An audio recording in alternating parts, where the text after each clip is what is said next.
this man now. Ọsàn àwọn takiri zu 18 million naira lẹ́nu kọ́ ha. Onye oṣù kọ́ takiri kọ́. For 7 years. For 7 years o ṣètìlì. Ndewonu ụmụnne m ndị Igbo ndị ọma njem ọnụ ekelekwa m unu ebe nsi ewetara unu ozi a bụ n'ụlọ ozi ndị sim.si ha asịrị FM aka m bụkwa nwanne gị nwoke 042 Solex onye akụkọ ụwa. Ihe onyonyo a ị na-ahụ n'iru ebe a bụ otu ihe onyonyo nke na-efere mba ụwa kamgbe mkpụrụ ụbọchị ole na ole ugbu a bụ ihe onyonyo si n'obodo Ọnịcha wee pụta n'ahịa nke ama dịka Electronics Market nke nọ na ya bụ Ọnịcha na steeti Anambra. Kedu ihe mere ebe ahụ? Dịka akụkọ siri wee kọọ, nwoke a ị na-ahụ ebe a bụ onye ọga akọwara ya dịka nwoke onye obodo Nnewi ma nwa bọyị ya kwanụ onye nke akọwara dịka onye obodo Igbo Ukwu. Ha wee sị na ya bụ nwa bọyị agbaalara ya bụ ọga ya bọyị afọ 7 bụ 7 years. Ọga ya wee ruzie mgbe o kwesịrị idu nwa bọyị obi. O wee kọwaa akụkọ sị na ọ gaghị edu ya obi n'ihi na ya bụ nwa zuru ego ya. Asị ya ego ole ka ya bụ nwata zuru? Ọ sị na nwata zuru nde naira 18 bụ 18 million naira ya. Ọtụtụ n'ime ndị agbata obi ha n'ime ahịa ahụ ndị na-azụkwa ahịa ebe ahụ bụ ndị mara ya bụ ọga nke ọma ma marakwanụ ya bụ nwa bọyị mara omume ya nke ọma wee kwechiri sị na nke ahụ agaghị eme na ha ma ya bụ nwata nke ọma ma marakwanụ na ọ naghị ezu ori, ọ naghị ewe ihe mmadụ. Ekwechiri ya bụ ọga ya sị ya na ọ ga-eduriri nwa bọyị ahụ obi. Ewe megide ọga sị na nsogbu adịghị na ọ ga-enye ya bụ nwata nwoke 1 nde naira bụ 1 million naira. Ha bụ ndị na-azụkwa ahịa na ya bụ ahịa Electronics Market ekwechiri sị ya na onweghị ihe dịka 1 million naira na onweghị ebe ya bụ nwata ji 1 million naira eje, na ọ ga-emezuriri ya nde naira 5 bụ 5 million naira ka o wee duo nwa bọyị ahụ obi tupu ha hapụ ya. Ya bụ nwata nwoke onye nke gbakwara n'ụbọyị kọwara sị na ọga ya ahụ enweghị otu o sibe wee gbagbuo ya n'aka, na o megidela dịka ya na-agba ya ụgwọ ya duo ya obi. Ya bụ ọga ya akpụrụ ya pụọ n'ụlọ ikpe. Ewee kwuche ya bụ okwu n'ụlọ ikpe. Ọga ya sị dị na ọ chọghịzị ịhụ ya bụ nwata nwoke n'ime ahịa ahụ niile bụ Electronics Market nọ na Ọnịcha. Ma ụfọdụ ndị mmadụ ndị makwaranụ ya bụ nwata nwoke ndị chọrọ inyere ya aka na-enyetụ ya ahịa na-eji ego nke ga-abụ ore o wetara ha ego. Ya bụ ọga ya a na-eyijakwa ndị ahụ ụjọ na ha nyekwuru ya bụ nwata aka na ya na ha ga-enwe nsogbu. Ogologo kwa dị mmanụ ka mgbede, ya mere buru oche gị kpụdobe nso ma nọrọ ala ka anyị anya na ya bụ ihe onyonyo ma hụ ka o si wee gaa n'ime ahịa Electronics Market nke nọ n'Ọnịcha na steeti Anambra. Ya mere asịla na Solex si kama lere onyonyo ya.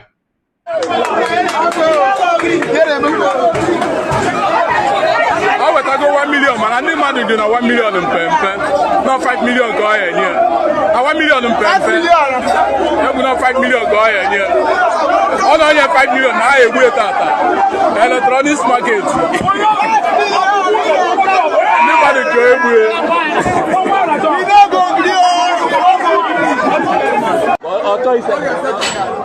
How many years can you go, man? 7 years. Can you on prison? Don't go to this market. Let's People 13 million, yeah. Why do not accept the logo? Go cinema, I have one.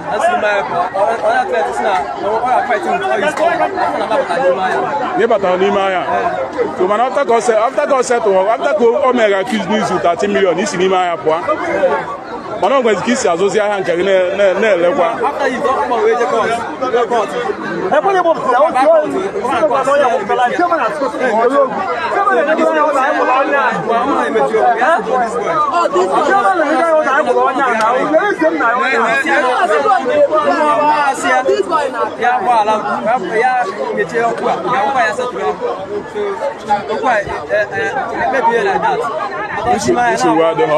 and the man number witness is good man. Everyone can this boy.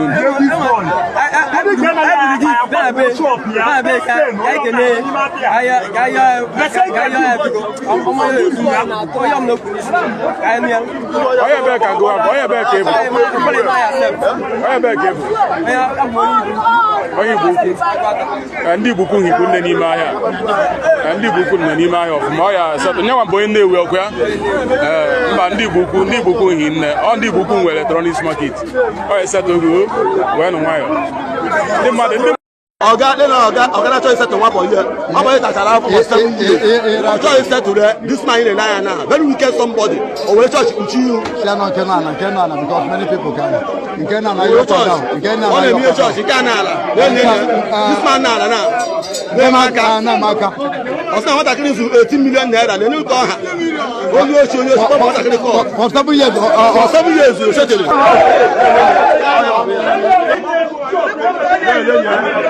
iwe ka ọ dị ezu iwe setụ nwatakịrị ya setụ nwatakịrị ebe dị ịbụ sọmbọdụ nwere ka kpuchi ihu na-eme njọ na-eme efu tọmik gbafee eletrọniks ọ nọ n'azụ bankị n'azụ bankị ka ọ na-anọ n'azụ bankị eletrọniks ka ọ na-anọ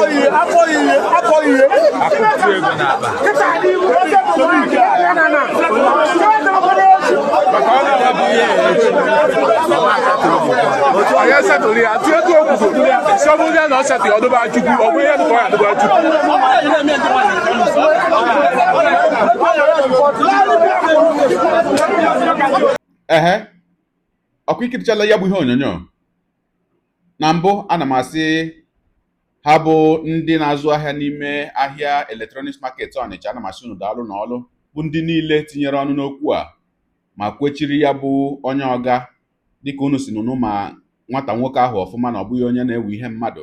Ana m asị unu daalụ n'ọlụ ka Chineke nna gọzie unu dịka unu siri wee na-ekweghị ka azọgide ya bụ nwata n'ụkwụ.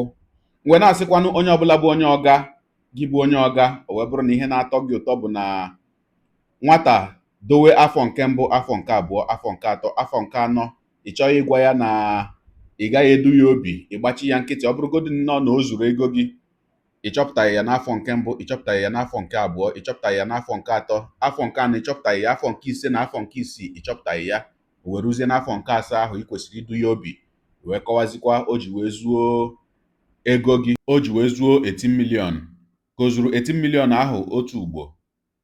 ị wee bata na shop ị chọpụtaghị na ezuru 18 million. O nwere otu ya bụ akụkọ dị wee na-asị ndị ọga oyi akwa asa ahụ makwara onwe ya. Nwata nwoke ahụ onye na-azọgide n'ụkwụ taa maka na ị karịrị ya nwere ike ịbụ onye ga-azọ gị ndụ echi ma o nwee ka ụkwụ si wee kpọọ gị. O wee bụrụ ihe mere o ji dị mkpa onye ọbụla nwa bọyị gbachara bọyị duo ya obi. E nwekwara na ụfọdụ ụmụ bọyị bụ ọchịcha mere ihe eboro oke bụ ndị na-abịa ka ha kwatuo ndị ọga ha kwatu. Mana otu ọbụla nwa bọyị si wee gbaa bọyị, ndị line ha na ndị nọ n'ime ahịa ahụ ha nọ mara ka o si wee gbaa ya bụ bọyị. Nwa bọyị ọ bịara ịkwatu ọga ya, ndị line na-ahụ ya. Nwa bọyị ọ bịara ịkwalite ọga ya akwalite, ndị line na-ahụ ya. O wee bụkwara ihe ọzọ dị ezigbo mkpa bụ ihe dị aka na ntị nye ndị bọyị niile. Gị bụ nwa bọyị na-agba bọyị ewekwala ego ọga gị. Ihe ọbụla ọga gị na-enyeghị gị makwa na ihe ọbụla ọga gị na-amaghị maka ya ejikwala ego ya wee mee ya, maka na ihe ahụ niile ị na-emekwanụ ndị nọ na line n'ime ahịa ahụ ebe unu na-azụ ahịa na-ahụ ihe niile na-eme. Enwere m nkwenye zuru oke na ihe mere ndị ahịa electronics market ahụ ji wee gbakọọ aka ọnụ wee tinyere nwata nwoke a ọnụ bụ maka na ha hụrụ ụdị mmadụ ya bụ nwata nwoke bụ na ọ bụ nwata na-enweghị nsogbu, bụrụkwanụ nwata na-achọ ọdịmma ọga ya na ọdịmma nke ya.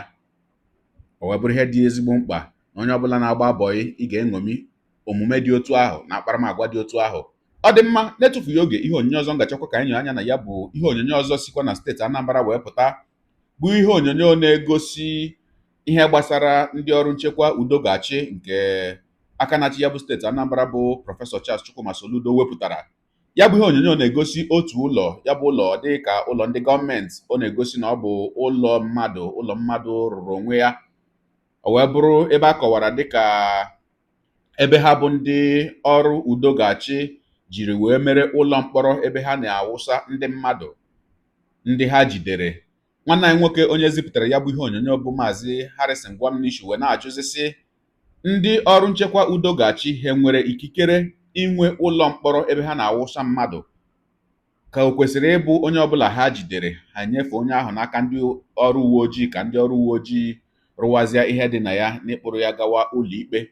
O wee na-ajụ ya bụ ajụjụ. Na-etufughị oge ka anyị anya na ya bụ ihe onyonyo ma hụ ọnọdụ ọtụtụ ụmụ ikorobịa bụ ndị nọ na ya bụ ụlọ mkpọrọ n'aka ndị ọrụ nchekwa udo ga-achị na steeti Anambra kamgbe ọnwa ole na ole gara aga. Ka anyị anya na ya bụ ihe onyonyo ka m pụtakwanụ. Good morning, my name is Harrison Gwamnishu. This is an emergency, all right? If you're watching this video, please help me and repost it and help me, to share it so the authority can be aware of what is going on in Anambra State, all right? Before I start, please watch this video. This is the office in Oka. This is AVG, so Anambra Vigilante Group. I think that's the name. It's a security outfit. It's not a police station. It's not a military base or owned by civil defense. This is just a vigilante group, security outfit, who are supposed to work with the police. But now, if you watch this building, by the side of the building, this is where they have the cell. They have up to 1, 2, 3 cells in this place. You see, if you go back, let's go back again. You will see that you have more than 1, 2, 3, 4, 3 cells by the side of the building. Now look at this man. Look at this man unhandcuffed in the cell. These people here have been here since January this year. January, nobody took them to court. Vigilante outfit. Look at them. Look at people. Look at people. Look at human beings. Look at them. These are people. Some of them, their families are looking for them. Look at them here. Look at them. This is just one of the cells. There are other cells, one by the right, another one again before this one. You understand? So, this video just watched now is from Anambra State, Udo ga-achị, the vigilante, the security outfit set up by the government. All right. Do they have right to have a holding cell where they keep people for 4, 3 months, 5 months? Do they have the power? If they have the power, who give them the power? This security outfit are not supposed to be regulated, supervised by the police. What are the police doing? What is the Commissioner of Police Anambra State doing? That if a security outfit can have a cell and keep people for 5 months, 4 months, more than 150 persons are currently held in their facility without trial, without taking them to a competent court of jurisdiction. What is going on? Is the governor aware of this? Is the governor aware of what's going on? Is the military aware that this security outfit is holding people in the cell for months without trial? What's going on with us in this country? Should I talk about the people who died in the custody? That they moved away in the night to God knows where? A lot of every day they are missing people. Nobody knows where they are. What's going on? What's going on? What's going on with us in this country? Yes, thank you for your good job, Udo ga-achị. But why not do the work? Follow the rule of law, the process. The process. Who gave you the right to own a holding cell where you keep people for months? Who gave you the right to have a cell where you keep people for months? They are in the cell suffering. There is no toilet facility. So once they go to toilet, they tie it in a nylon. They throw it out to the next compound. That same compound, they took people to court. I don't know how they did it. The government, the people got scared and they all vanished. I've tried to reach out to the Commissioner of Police Anambra State. I don't have his number to report this thing going on to him. All right, and I just pray that this video will get to them. Is it legal for a security outfit, a vigilante, to have a holding cell where they keep people for months. You keep people in the holding cell for months. It becomes an issue. It becomes a serious issue for not just the people, also to the government and to the authorities. It becomes a serious issue. Ọkụ ikirichala ya bụ ihe onyonyo gị onye ụwa onye na-egere akụkọ ụwa m ịmarala n'etu anyị si eme ya deere anyị ebumnuche gị otu si hụ ya bụ ihe nke ikiriri ugbu a na ngalaba okwu ka anyị mara uche gị n'ihi na uche onye adịghị ya njọ. Daalụkwa gị onye na-eso ebere anyị esonye, ekelekwa m gị na-asị gị jide ka iji onye asị ya jide ka o ji ịmara na nke o ji kacha mma. Ekpere m bụ na Chineke nna ga na-anọnyere gị ọpụpụ gị na mbata gị na-etinyere gị aka n'ezi ihe niile nke ị na-eme. Gị taa bụkwanụ mbụ ị na-ahụ ihe onyonyo anyị, asị gị nnọọ. Onye gị na ya ka nọkwa bụ 042 Solex, onye akụkọ ụwa n'iru akwụkwọ efere mba ụwa. Ya mere ọ bụrụ na ka m mere dị gị mma n'obi nwanne, biko ọ bụ na Facebook na Instagram ka na-ahụ onyonyo pịara m folo, ọ bụ na YouTube ka ị na-ekiri ya bụ ihe onyonyo pịara m sọskraịb ya na mgbịrịgba anya n'akụkụ ka ime ike na-enweta ihe onyonyo ndị ọzọ m ga na-ewetara gị n'ọdịnihu. Igbo ndị ọma njem ọnụ, Igbo mụrụ ụzọ mụ ọzọ, ekelekwa m unu wee na-asị na ọ ga na-adịrị unu niile mma o ise. Ngwanụ tụsawara m ihe onyonyo a na-atụsara m ya bụ ihe onyonyo na-apịrị maka na share button ya mara gị mma ezigbo mmadụ. Udo dịrị unu.